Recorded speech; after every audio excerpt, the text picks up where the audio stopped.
انا هقول لك احنا المفروض نعمل ايه بالظبط. لو انت عندك انزلاق غضروفي ضغط على العصب وعامل لك وجع في ظهرك وعامل لك وجع في رجلك او تنميل او تسميع او كهرباء او ايا كان، طيب احنا اولا لازم نعمل كشف دقيق جدا.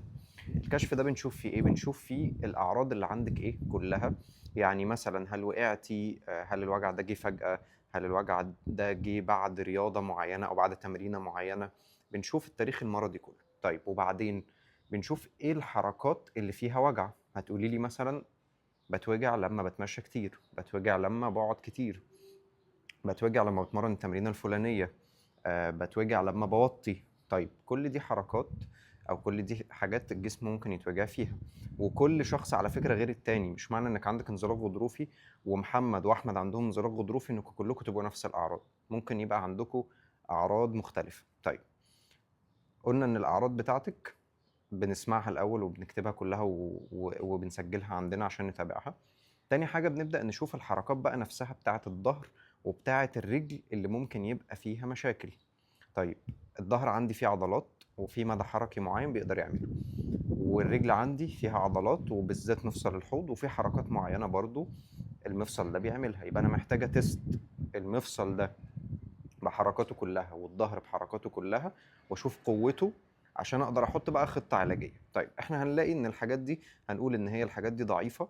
انا طبعا بتكلم على كيس معينة، بقول ان الحاجات دي العضلات كانت ضعيفة والمدى الحركي كان قليل شوية بسبب الوجع، فما بقدرش اوطي للاخر، ما بقدرش ارفع رجلي للاخر وهكذا. والوجع بيزيد عندي وانا بتمشى كتير. يبقى عندنا الخطة العلاجية بتقول ايه؟ بتقول ان انا اولا لازم ما امنعش المريض من اي حركة او اقول له ان دي ممنوعة او اقول له ان دي غلط. ليه؟ لان ده بيزود احساسه بالخوف، فبالتالي بيزود احساسه بالوجع.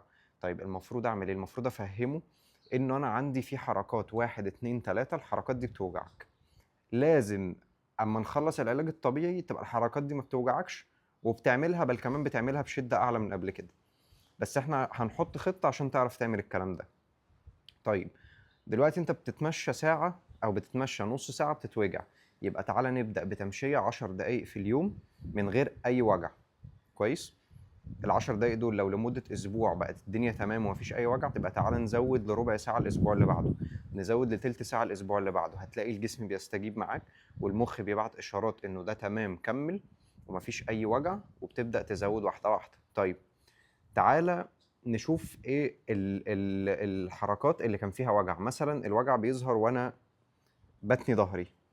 طيب يبقى انا لما الوجع يظهر وانا بتني ظهري يبقى انا لازم اتني ظهري. ليه؟ عشان لما اتنيه في الرينج او في المدى الحركي اللي ما بيوجعوش خالص، كده كده اكيد في مدى حركي ما بيوجعكش.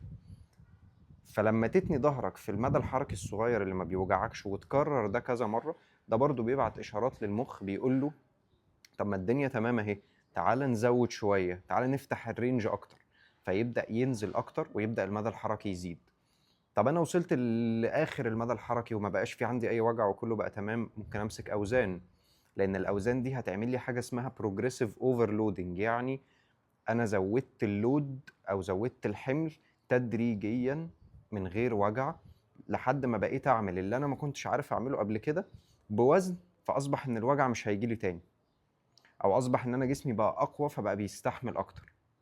يبقى انا في الخطه العلاجيه عندي بشوف اللايف ستايل بتاع الشخص ده، هو كان بيعمل ايه، بيسبب له المشكله دي. فاتكلمنا في دي على المشي، وفي امثله تانية ولكن انا هتكلم على المشي المره دي. الوجع ظهر في التاني، في ناس تانية بيظهر لها الوجع في الفرد، بس انا المره دي اتكلمت على التاني. العضلات بتاعه جسمي ضعيفه، بتاعه رجلي بتاعه ظهري قوتها فوصلت لقوه معينه بقيت قادر استحمل كل حاجه. في البروسيس دي اللي هم بتاخد مثلا من شهر ل3 شهور، قويت عضلاتي، حسنت المدى الحركي بتاعي، قللت الوجع بتاعي. فهو ده اللي احنا بنعمله في العلاج الطبيعي.